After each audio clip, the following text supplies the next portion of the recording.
contract with the artist long-term space, maybe there might be something in there to help you get out of it in case you want to get out of it. You know Oh what I'm yeah, saying? no, absolutely. We wouldn't, it's not gonna, it's gonna be a flexible contract because I think life is that. And you can't put yourself in a position where I think COVID taught us that is you have to be super flexible.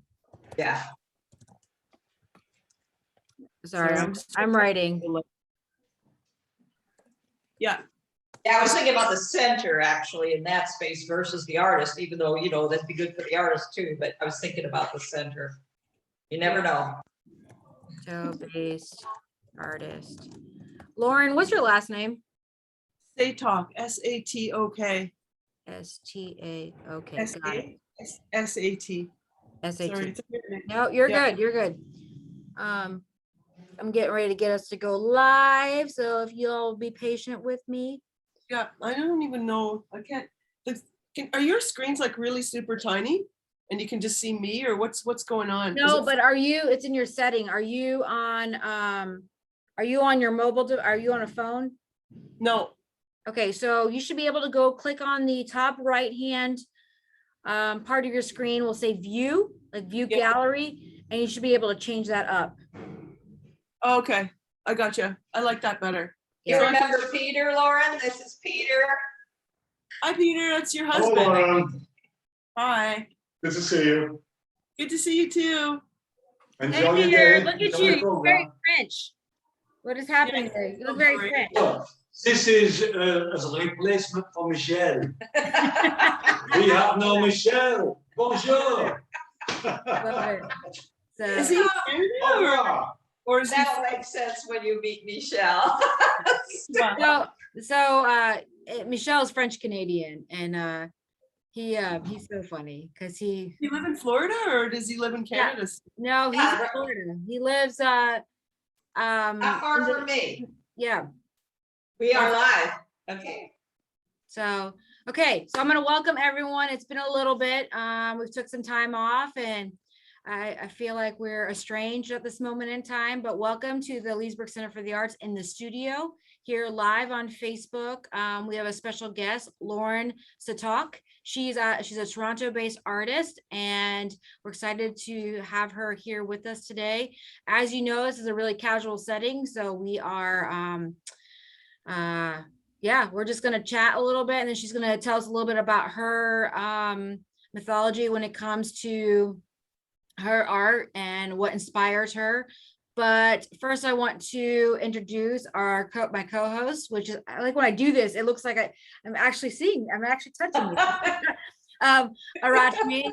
She, as everyone knows, she is on the CFA board, but she's also a world-renowned artist and has a wonderful following and really knows her stuff when it comes to acrylic, cold wax, and oil, and pretty much any other medium. So excited that she's here with us today.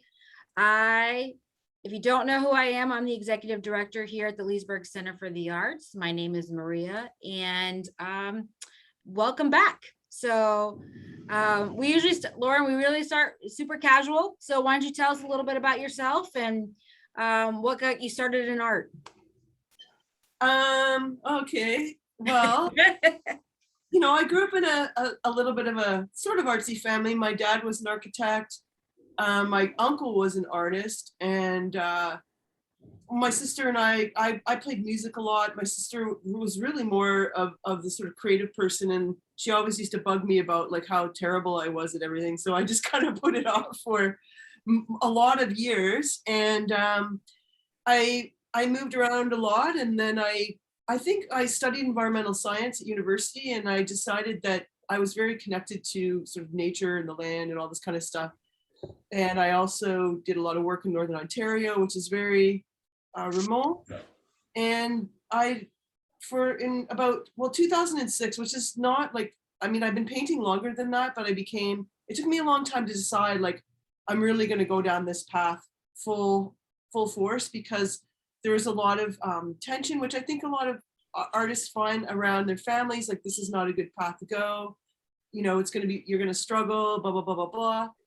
which I have, and I did, and I, still do to some degree. And, but it's my passion, right? So I started working with at-risk youth in Toronto and just kept doing my practice. And I, built up a fairly good, my abilities became stronger and stronger. I've been painting, I've been painting probably since 1997, fairly, right? Like I took courses and I went back to school and did all this stuff. So yeah. That's awesome. Yeah. What So here I am. did you start a certain type of Yeah. a certain type? I mean, I know you talked about music, but when you started picking up painting, was it a specific style that you gravitated to, or? I was fully abstract painter. Most of the first probably 7 years of the work. Some of the classes I took were figurative, so they were just kind of not casual, but at the university. But I didn't do it for credit, so I would just go in. I would get a credit, but I didn't stay there, and I would go to other schools. I was kind of like checking things out. I didn't love art school, and so I started working really abstract pieces, big. And I had a client, which was probably the thing that set it off in 2006. My sister is a graphic designer, and she had a person that was really interested in big pieces. So they were like 5 feet by 6 feet, and he commissioned me 10, and they were just like non-objective. Wow. Yeah, non-objective. I wish I had my portfolio with me because to show you, but it seems so long ago now, like 2006, and it does. Yeah, it just was like, it was like a whole lifetime away. And I still went back to school. So I was obviously a mature student, and I kept studying and things that I gravitated towards. So I gravitated towards a lot of everything. Like I had this interest in sort of German kind of pop art, Sigmar Polke, where he would do like crazy work on bed sheets. I came from a very humble beginnings. I for many years I was kind of living on the edge for whatever reasons, not because I wanted to, but because I wanted to pursue my art. And so like people that had little limitations, I would, say, oh, well, he can paint on a bed sheet, or he could screen print on this. He was living in the 60s with nothing. Yeah. Post-war.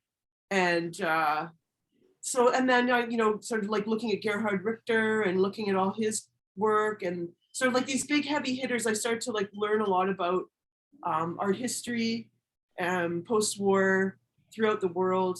But also, if you don't mind chiming in, but also what they're willing to sacrifice so that they could continue with their passion, and what that made them feel almost like that was kind of their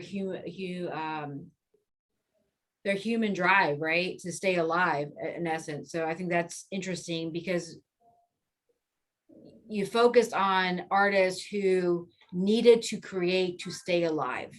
Yeah. And in a world that at that point was so depressed driven. Yeah. Because of the environment around them. So anyways, I digress. I apologize. No, I love it. You can just jump in any time. Like the other one that always comes to mind was she's originally a Canadian artist. Her name's Agnes Martin. She's a full abstract painter. You should look her up. She has a museum in in New Mexico, Santa Fe. Okay. She lived close to 100 years old, and she was kind of paralleling all of the abstract expressionists in New York, Pollock and all those dudes. And she was sort of on the edge. She was living in the same area. She was at the time, like I've read her biography, so I kind of know about her. And so she was struggling with her sexuality, and she was struggling at the time, obviously at that time in the 50s and the 40s, it was obviously like just not a cool thing for someone like herself. She also had some issues with mental illness, which was sort of kind of undiagnosed at the time and probably stigmatized. So, but her work is just, if you ever see it, it's just unreal. So her name's Agnes Martin. Agnes Martin, yeah. Martin. Yeah. Okay. And it's like these sort of like, if you stand back from the picture, you can barely see what it is. Like you might see like these lines, but they're massive paintings, but she has this sort of gentle, beautiful color fields, just sort of thing. So like, again, I gravitated towards that, but in the end, you know, like I myself wasn't creating paintings like that, but those kind of people, like you said, Maria, like Yeah, they were people that were driven by the need to sort of connect deeply to whatever it is that they're creating, and having no worries that would, you know, give them what they needed in life. You know what I Right. mean? right, right. So I think it's beautiful. I mean, it's the rawness in that whole creative process. It's literally just the drive to create for just a feeling of wholeness. And I always think that's, and when people are willing to, because you don't, nowadays I don't think we hear it as much, right? Where people are willing to they need to create. So it's like, I don't care on what surface I do it on. I don't care on what tools I use. I just need to do this. And so it's just nice to hear when it's not, I don't know. I find that, It's not driven by some other motivation. Like that's Yeah. one of the problems with our creative thinking, is that those things, as much as it's important, they can get in the way with the actual making things. And so like the kind of programs that you're creating are so important, because nobody has to have an agenda. Like they can just come in and just say, oh, look, you know, I'm really into the color blue today, and I Right. want to work with that for some reason. I don't know why. yeah, And you don't have to come up with a reason why, you know. And I think that the more we let people play in their sort of life and yep, do things that are it's important. It's Yeah. important. It's very important in my mind, because then they're gonna, if they have the opportunity, this is across like humankind, right? If a person has the opportunity to just do that, then hold on for a second. Sorry. I forgot about the new phone. Hey. That's okay, because this is live, so we are good. He's got to take an important call there. That's what she does. Because, you know, the center has so many things going on, which sounds like you're very familiar with that not-for-profit work. They're working on grants of putting together programs for artists. So it's quite extraordinary what they're able to do. And it's not a small space, though. It's a pretty good sized space that the center has. And the city actually gives them that space. I'm struggling here. I'm always struggling with measurements. This is for a class I'm doing, and so I'm trying to get this piece of tape in the center of the paint. It's so hard. You have to measure it. Got my big monster ruler. The monster ruler. Those things are the best. Yeah, no, like this afternoon I have a meeting with what they call, it's called the Abstraction Creation Center. So it's an Ojibwe run theater center that's an award-winning center that's in the middle of nowhere where I live, and they have like state-of-the-art theater center in there. And they have, you know, this sort of the agenda is to work with people that have been here in this area forever, and they create theater pieces that are around reconciliation and sort of resilience and all this kind of stuff. And in 2020, I did a big art show there, and because it was all about sort of dealing with skewed history and how the history of Canada has obviously been put under the carpet. And so all the work that I did was about realigning and trying to understand that, you know, the white people's version of what we learned in school historically is obviously wrong, and how to sort of move that back into sort of more of a reality of what really happened, as opposed, but not taking on the voice of Indigenous people, right? Because I'm obviously not.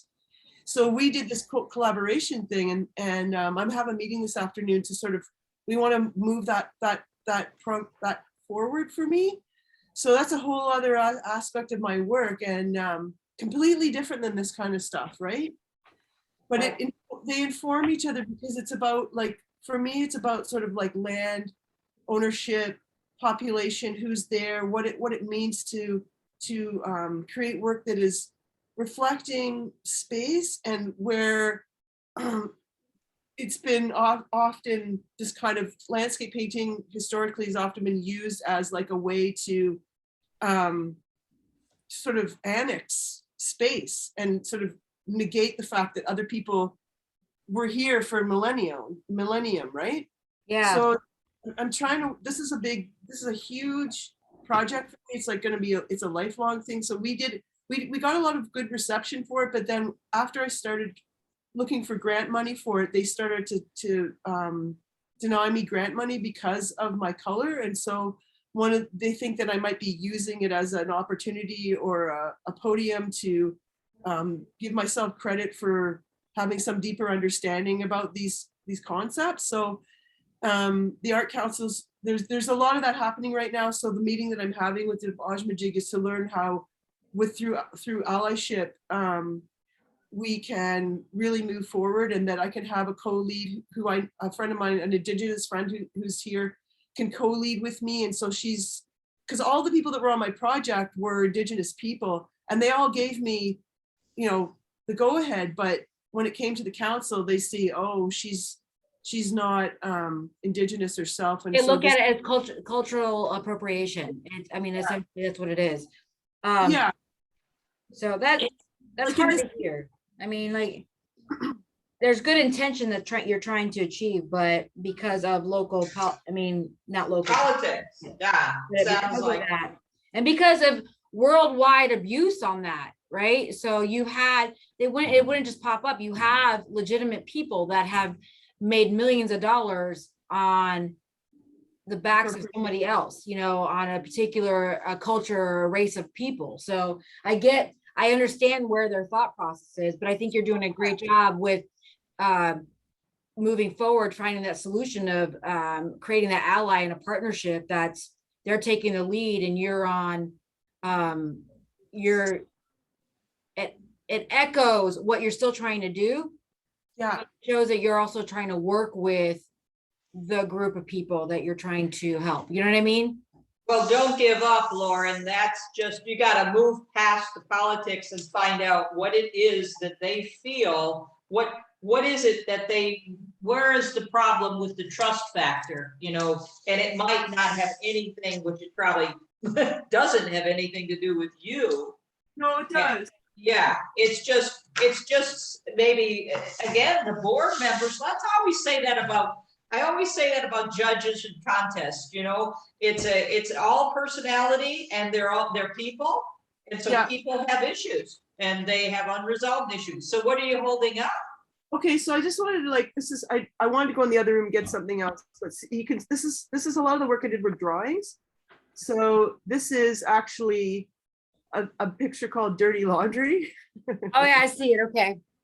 So you can see there's laundry hanging out here. And there was the other image that I did was there's a building behind this that is it was built by the British in the 1700s here, and it was originally called the Indian it's like the Indian prison house basically. Okay. So because right across the bay from me is unceded territory. So what they would do is, so I did this picture of the building itself, and then was hanging out dirty laundry in front of it. And I was making these very visual sort of metaphors about what happens. Like, we live with these images every day, and we don't seem to, think about them, or people don't think about them. I do, as like a statement that is still, creating that political hierarchy and oppression, So I did like a whole series of drawings like this. And then I also did some paintings that had images of historical images that were about how Terra Nullius worked, that edict that came from Europe, where they said, if you want to go to the Americas, you can go, and if you see people that aren't, God-fearing or Christian, you can take them you can take their plate. You can take anything. Yeah. And so all of the work was done around that. So it's like more an intellectual heady thing. So it was okay and it was good. And the people at Abstraction said like, this is like the very, very first baby step. And so the second baby step we took was I got backlash. Like, you know, I wasn't appropriating. I was telling a dirty story about white people's appropriation, and they didn't like that either. So, because they want to see, which I understand, they want to see like beauty and good painting. They want to see like skill. They want to see from me, because I have that skill as well. But again, in the history of Canadian art painting, especially with landscape painting, there's like one group of 7, which was 100 years ago. They are kind of like the most important painters ever. And now not only females, everywhere around, like nobody can touch them, sort of thing. And they themselves kind of negated the fact that there was other people, that this land was peopled. So it's kind of complicated, but I think in some years we'll be able to sort of learn how to visually work with, you know, how to inserting images and statements and ideas into these pieces where we can make it clear that you know, there is a change, a sea change in the politics of Canada and the way that we visualize our land, really. Yeah, so that's kind of heavy, but it's true.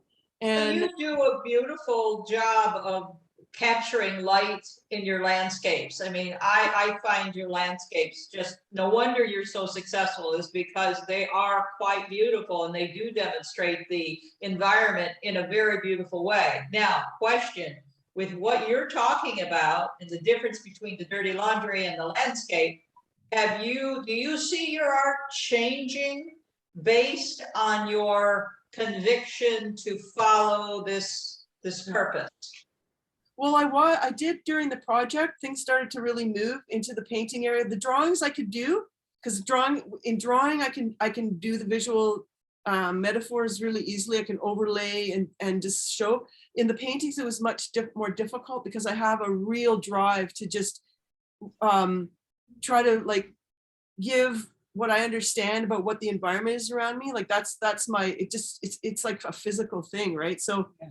I keep going back to it because it gives me so much pleasure, I guess, if you want to use that word. I mean, it's not easy, but it is very good to, like, it makes me feel like whole. So yeah, I get it. It's like me and those seascapes. It's just I always go back to them, no matter, you know, and that's a good sign for an artist to know their niche, right? What is it that makes you happy? Because if you don't love what you're doing as an artist, you'll not make it. You just won't be able. There'll always be that some gut feeling, churning thing that stops you from stepping forward because you don't have that drive, that passion to create that particular category of art. Even if you spread out over all these different impressionist or, you know, or realism or figurative or whatever it is, an abstract, whatever you're doing, even if you cross over all that, it always narrows down to a pinhead as to who you are. And, you know, and the collectors or dealers can look at you and say, oh yeah, I know who painted that. Yeah. You know, well, I think for Lauren and Lauren's kind of where you're going, for essentially this is what I'm hearing from you, right? You're challenging yourself because you really want to pursue some sort of advocacy in creating art, your convictions, right? But then when you kind of go back to landscape because it gives you when you're challenging, you kind of get some negative feedback, you get some of that. And so in order to make yourself whole, you have to go back to a landscape so that you go, okay, I'm not wrong. Like I know exactly what I'm talking about. I know exactly what I'm doing. And it's kind of recharging yourself, right? So it's recharging you to keep moving forward. And that way you can deliver your message. And I think that's important because we all need that. You guys are like bang on about what we're talking about. Like it's just everything. Like when I didn't get the grant last year, I just said to myself, you know what? forget it, just let it go and just do your thing. So this year I just went heavily into painting landscapes, and like it's like one of the best years I've ever had in terms of like selling my art here on the, and it was crazy how, and people, the reason why I think it's happening, first of all, people are getting to know me here, and they, because I'm reflecting what's going on around the island. Like it's really all the work is from here. And also like even the my Indigenous friends, like they were just like, oh my God, like we love what you're doing. They don't carry like, oh, you should be making messages to help us. Like they're not saying that. They want to see people convicted, committed to their own convictions about creating itself. So like I've been doing a lot of work with them personally, and just about how to imagine, and the imagination can like help them help people have resilience against anything, right? Yeah. Like Yeah. if we imagine ourselves self-government, if we imagine ourselves, you know, living in better conditions, then we can actually take steps to Absolutely do that. So like through my creative work, they say, oh, well, that's obviously some kind of imagination stuff. We can do it too. And so these guys that I know really well, like we're always talking about that. Like some people channel stuff, some people, like we're in sweat lodges, like we're doing all this really deep work. And still out of it, I still come up with like, I gotta like paint these weird trees and like this scrub at the bottom, like what the hell, you know, like it's really weird. And like one of the reasons why I wanted to put this one up here today was because I was telling Arrachme a while ago about her waves, and I was like, you know, she's like giving me some credit about like, oh, you know, you're good at what you do, whatever. So in here, what I'm finding is that I need to create some, I want to create contrast in that sky, and I want to create this more, and I've been working on this painting for several years, believe it or not. And it's had different incarnations, and it's this one really weird back road intersection that I'm always at all the time. There's like some weird little sign here, and like there's telephone pole, like it's in the middle of nowhere. It's just like scrub, right? yeah. But this thing that just keeps me, like it's been in the gallery, and people are like, nobody has ever bought it. Let's put it that way. And not that yeah, like not that I need them to, but I'm always like, what is it that makes them say, I don't want to be living with that for the rest of my life? You know? Yeah. Is it because it's, you know, there's a lot of to me, even with you describing it, it's like it has this kind of like decision making piece to it. It makes you want to decide on something. And I don't, yeah. No, that's So I don't, so I'm like, I don't know. Like if my response is, I don't know, we got a problem, because I'm usually pretty good at finding something. So I think it's interesting that it is crossroads, because that puts you in the deciding factor. Right, because that actually is a really good point about like, I wish I was there to see people's responses sometimes. So you don't, you know, I wasn't there. And there's another one that's similar to this that was in the gallery. Again, it's pretty, like it's got like a lot of like heavy knife work in it, and it's kind of like confusing when you get up close to it because it's really abstract, and then you're like, well, what is this? And people are like, it's like a nowhere place. And so I love nowhere places a lot. And so my sister was saying like sometimes it's better maybe to insert like some kind of building in there. And my first go-to is like one of the res buildings. It's all like wrecked, but that, you see. But why? Like why put something in there if it is nowhere? That speaks to someone. So we have a little joke going on, Peter and I, about a lady once that said, I'm going to fix that painting. I'm going to put a little boat in there, or I'm going to put a beach chair, or, you know, it's like, no, you know, coming from a non-objective world there for a while, you don't need, you smile when someone says that, but you don't need the little boat.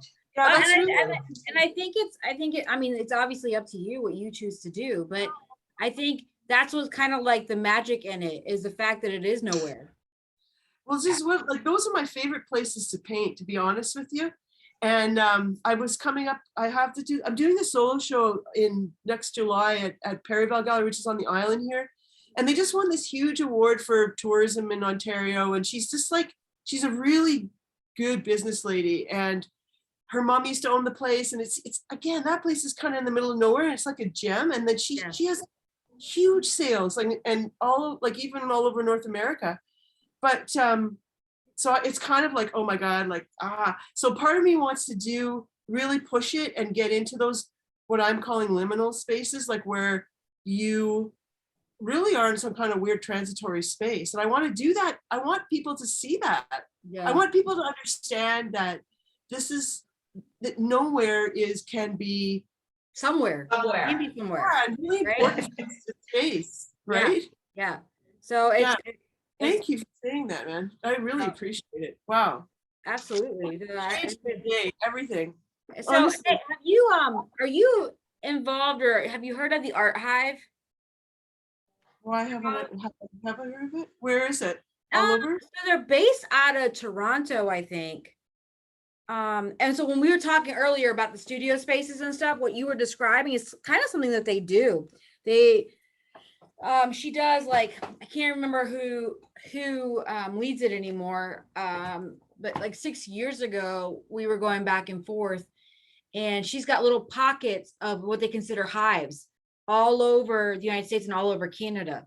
And they're just creative little pocket places that act as like studio space, but it's really like a pop-up studio space, and then they go from there. So some of them are Pods. yeah, like they're pods. super unique. I mean, like one has fiber, and they'll have some creative writing and some painting and stuff. It's interesting. So when you were talking, I originally was thinking that's what you were talking about, was the Art Hive. I am amazed that I have never heard of this. It's pretty cool, right? Like Amazing. I'm gonna check it out after. There's one in Montreal. There's one in Alberta. They do have a Facebook page, so I'm gonna look it up and check it out. Les Roches d'Art. Okay, so it's in Cornwall. So it looks like it's all over. yeah, she Yeah. does a lot. They do a lot of advocacy. They'll pick social responsibility, Okay. topics, and kind of they've done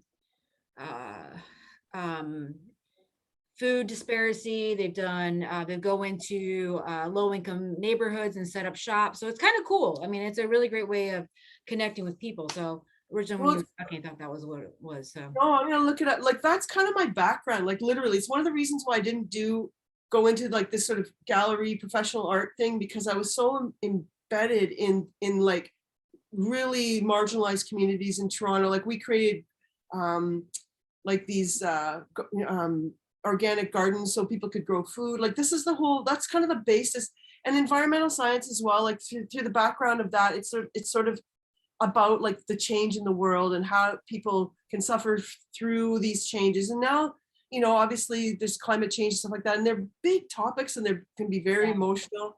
So it's like, okay, how to work through this in a really positive way. And so just to sort of go back into this thing, what I came up with was like these ideas in my drawings where I was kind of creating these sort of like with the dirty laundry thing, like it's like these crazy colors. I did a lot of drawings like this, and sort of like, it's like, well, what is that? Like, it doesn't give like that doom and gloom like thing. Right. It's sort of cartoony, and it's people are like, what is that?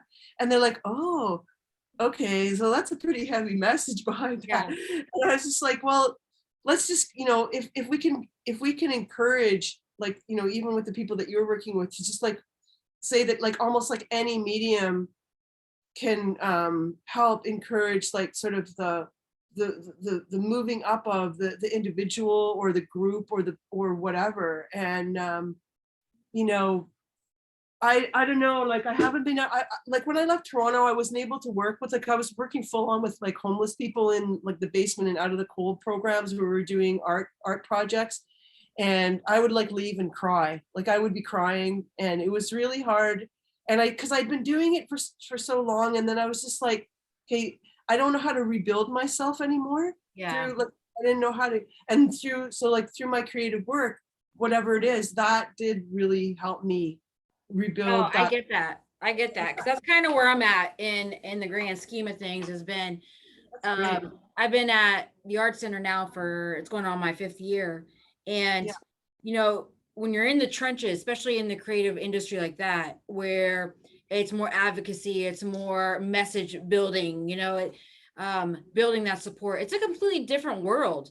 And so it stifles my own personal creativity when it comes to what I want to put on a canvas or what I want to build with clay or what, you know what I mean? Like it's hard for me to switch gears because it's almost like I'm overly stimulated. And then I'm, instead of going, oh, I'm going to lock myself in a studio and paint and just need to do this, I am doing and trying to solve problems all day long in the art world, right? Locally here. So Yes.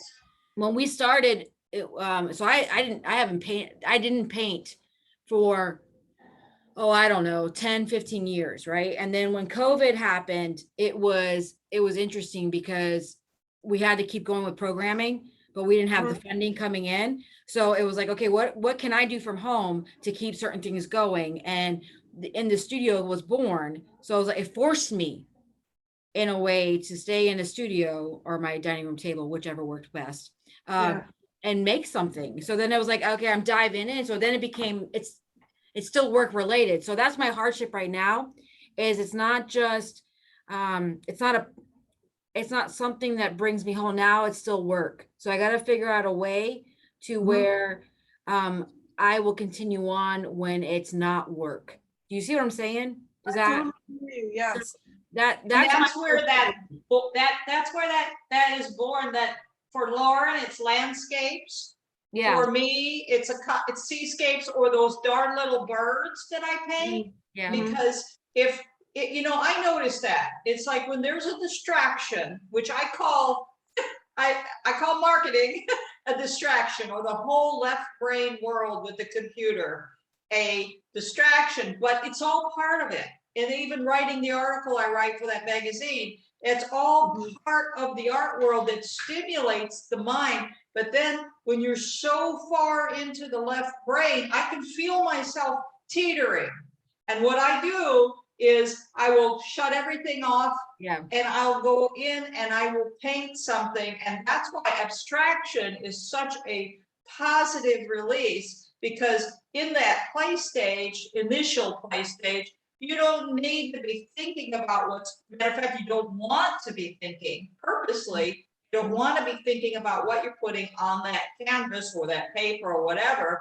And that will actually shift your brain back over to the right side. And then it balances like a scale. When I hit that center spot is when I will be able to paint, into those final self-critiquing stages that are necessary for completing successfully. And that's, that leads into this whole abstract world. I was at a meeting the other day, and a lady said she was losing her eyesight, and then she says, oh, well, maybe I'll just paint abstract paintings. I'm an artist. And then she says, maybe I'll just paint abstract paintings because I can't see anything. Now, a group of women laughed, and that comes from that whole conversation. Well, a third grader could do that. However, real art, when a piece that's finished has all the elements of fine art. It has line, shape, design, and if you don't have the design, if you don't have the composition, it's going to be a lot of paint slapped on a canvas and a lot of colors, maybe contrasting colors. I see that happen a lot, or but it's not going to be finished. It'll never be to a point where you as an artist say, oh, that's perfect. That's exactly what I wanted. Because in your heart, even if you're not a fine artist, if this for the audience, you'll know in your heart that it's not complete yet. Yeah. But with that said, I'm writing an article about this right now. We are in a pivotal stage of the art world. Right now, we're not in a change. We're in a in a movement, because, and you know that by, again, what goes back to the expressionist period, that there's just a major influx of artists in the art world. There's thousands of people entering the art world every day. And you may think, oh gosh, it's too much saturation, whatever, but no, this is where something magical is going to emerge. This is where, you know, the Impressionists came along and they said, they rebuffed the salons and they said, we don't want to do hyperrealism anymore. We want to just express ourselves. We want to see we want to paint what we see and feel.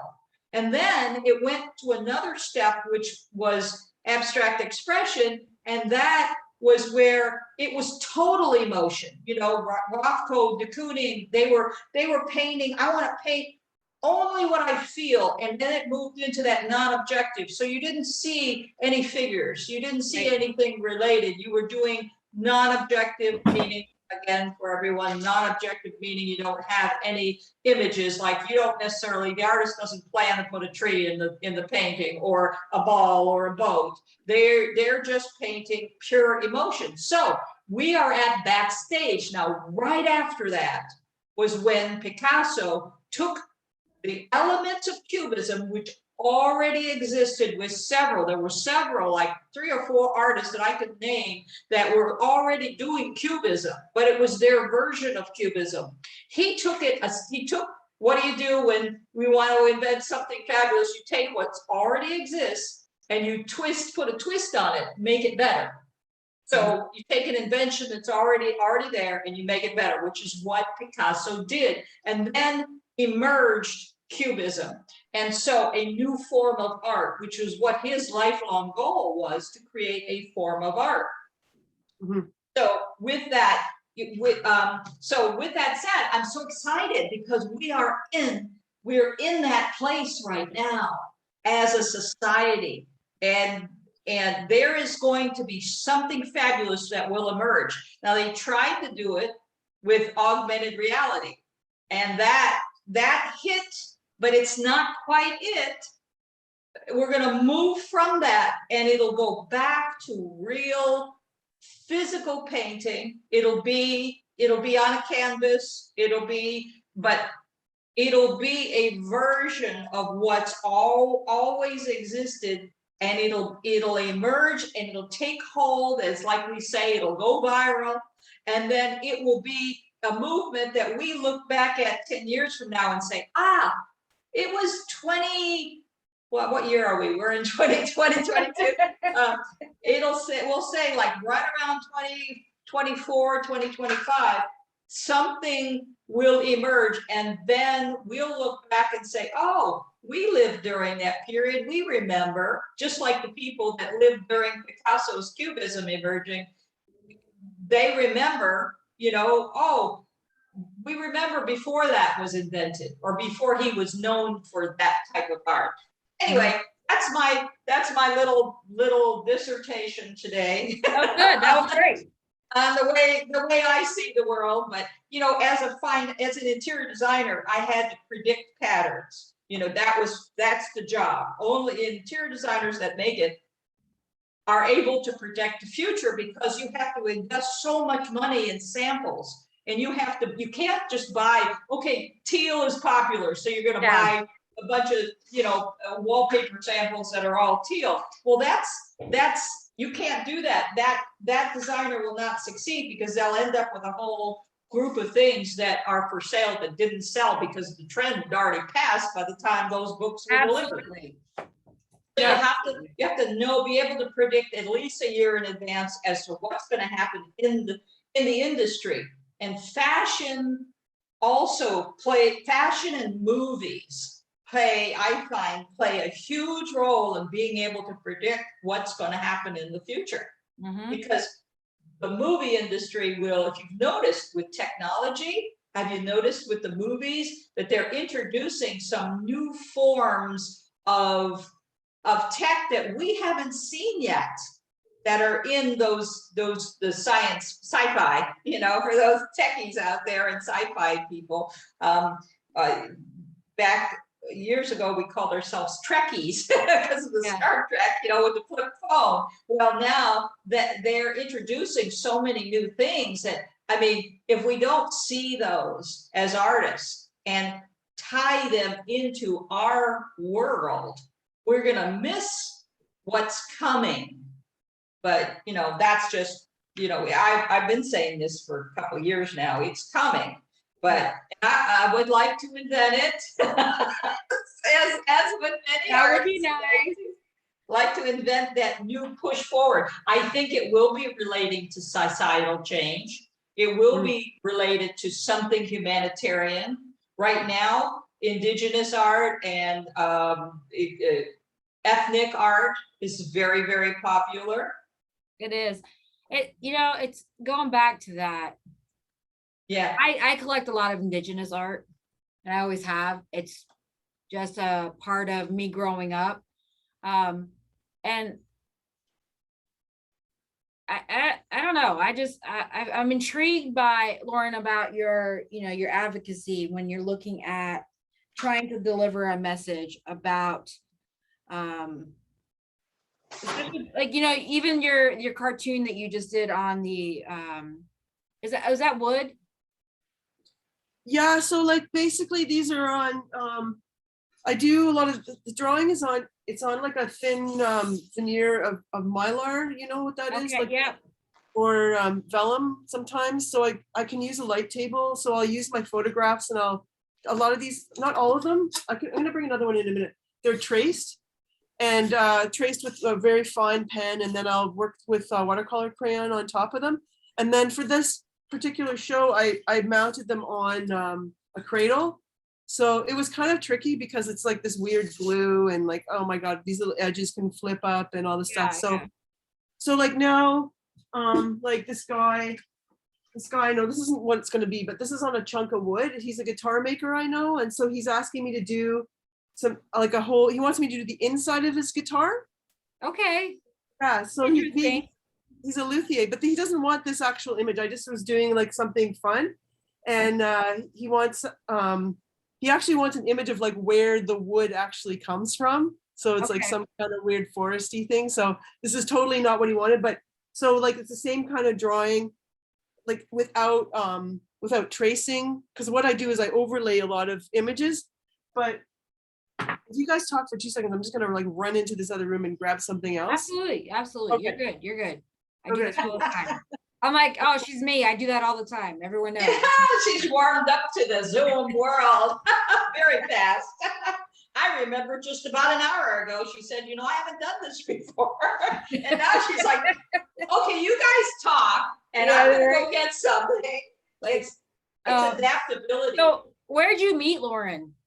Lauren and I worked together on a project. So that's, and just like many people, many artists, we come together, because we're involved in projects together. So, yeah, so that's how we met.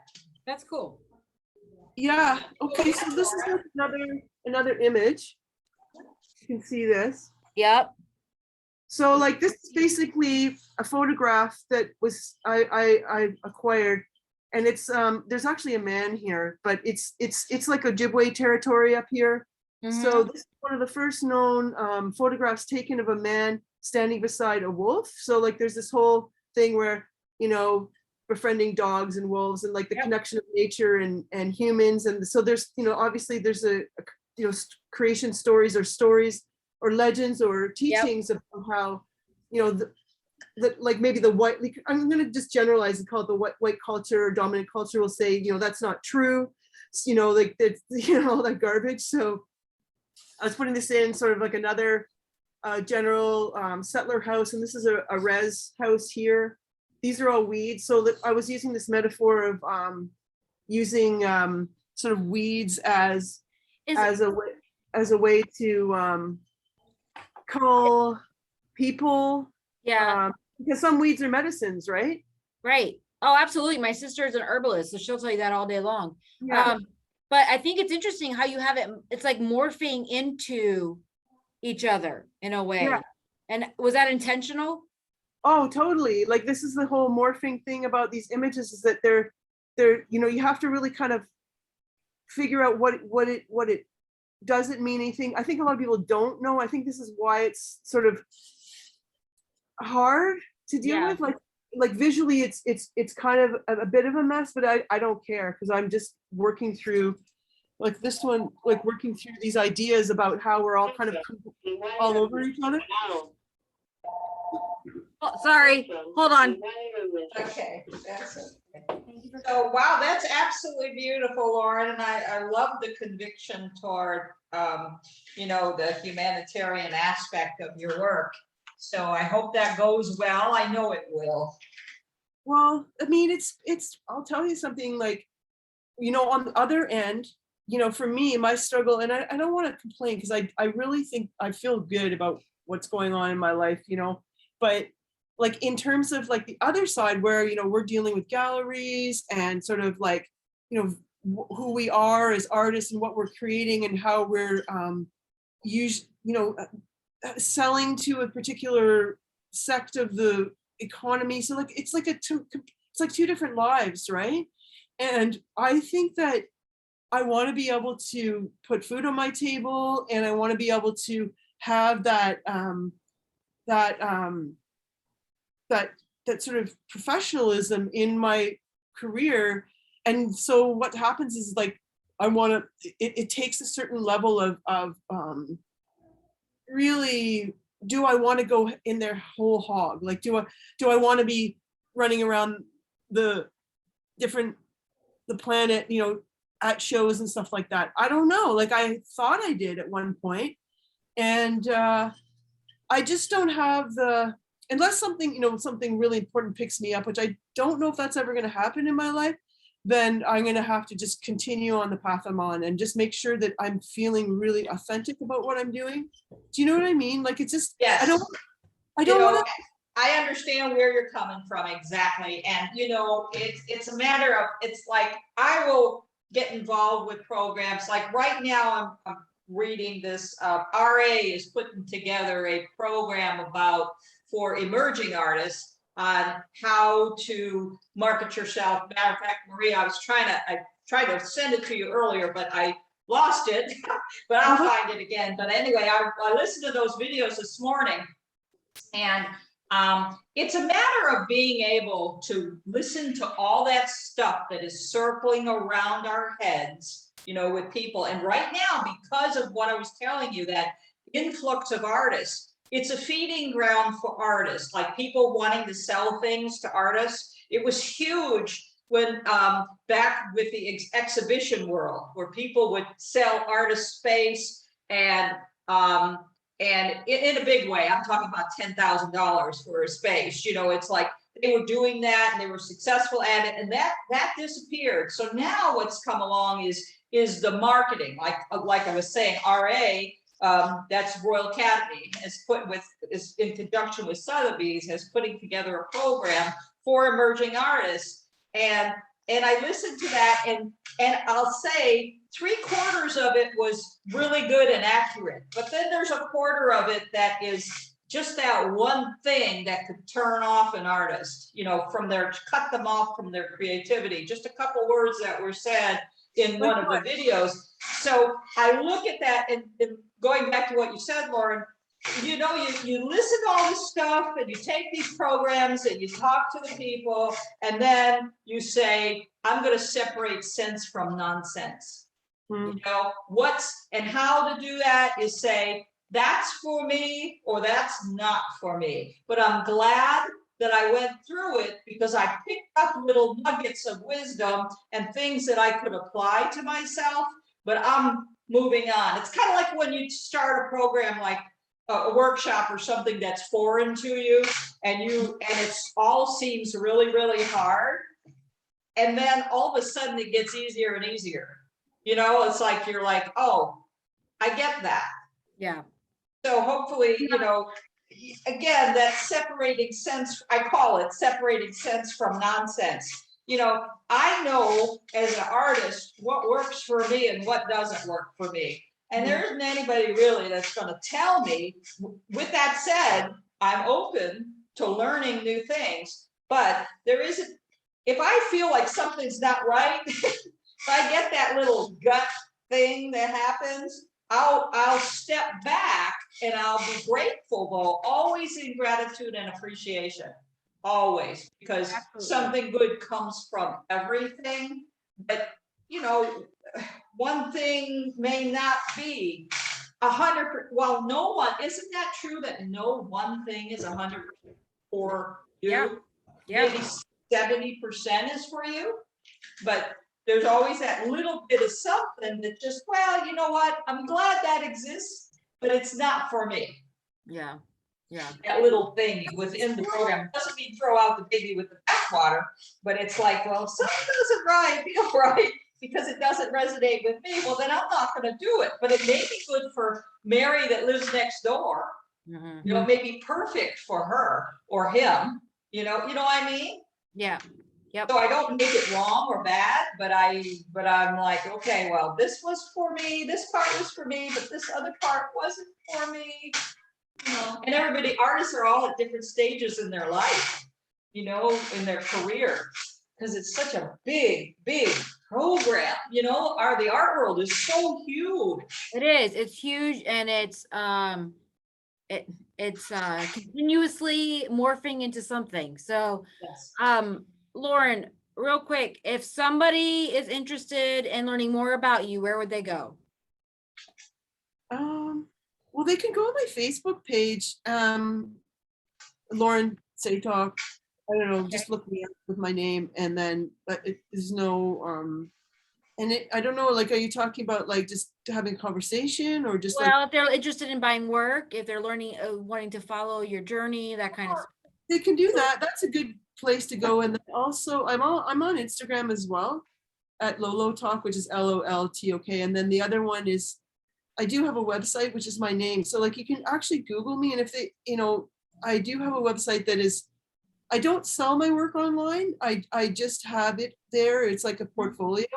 And I archive things that have been sold in a page that you can see, or right now all the ones from 2021 are just there. Yeah. So I think that it, like, I know we've had this discussion with other people, which is like, whether you do it or not, it's for my own purposes and the way I run my own life. It may deflect people from maybe purchasing my work, but I just think that if they really want to see more of it, then I think they should be talking to me personally.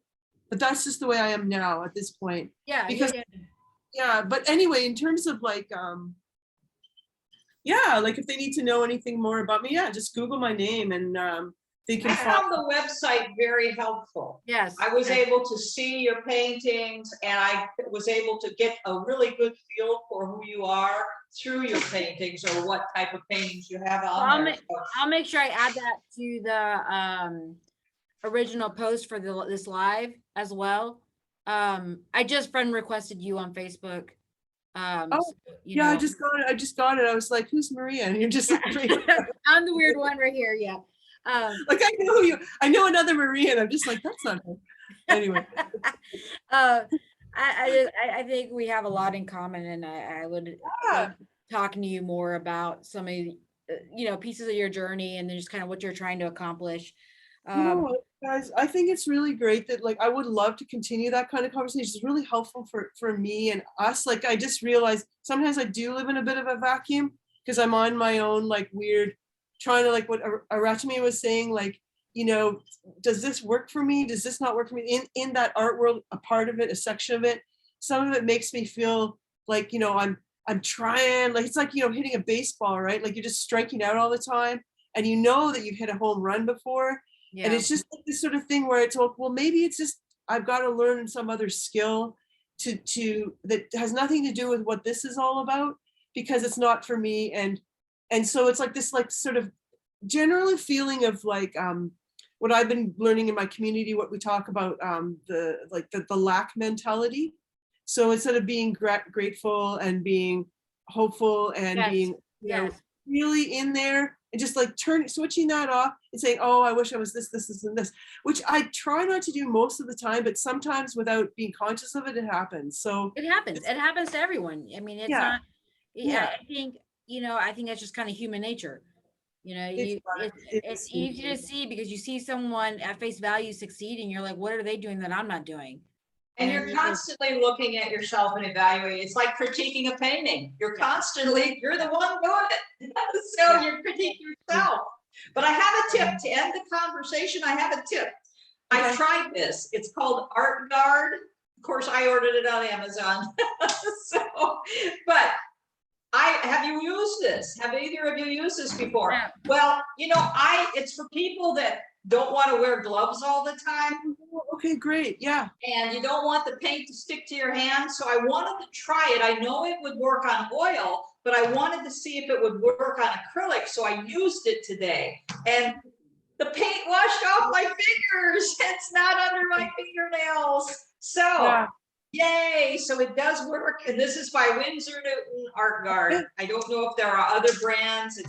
We're not posting any brands today. However, this really worked. And it's not greasy. It says it creates a barrier Yeah. between the paint you're using and getting all over your hands. And it's wonderful. So very good. Great day. We had a good program today. So grateful. Our next program is December the 3rd. It's the 3rd Friday of every month. So it's December 18th. Sure. We're going to go with that. Yes. Either 17 or 18. I think it's 18, but Yeah. we'll have everybody tune in. We will share this on our 17. Facebook profile. 17. 17. Okay, December 17th for everyone watching. Join us again. I have another special guest, and of course, Lauren can come back and visit with us if you love this, which has been very fun having you, and you're a very enriched program by being here. So Guys, Yes. much gratitude. much Thank gratitude. Send me the link. I will. All right. I'll Thank you. See you later, you guys. All right. Bye. Bye-bye. Everyone Thank have you a very much. wonderful holiday and enjoy Yes. your time with family. All right. Bye. Thank you. Bye. Bye-bye. Bye, everyone.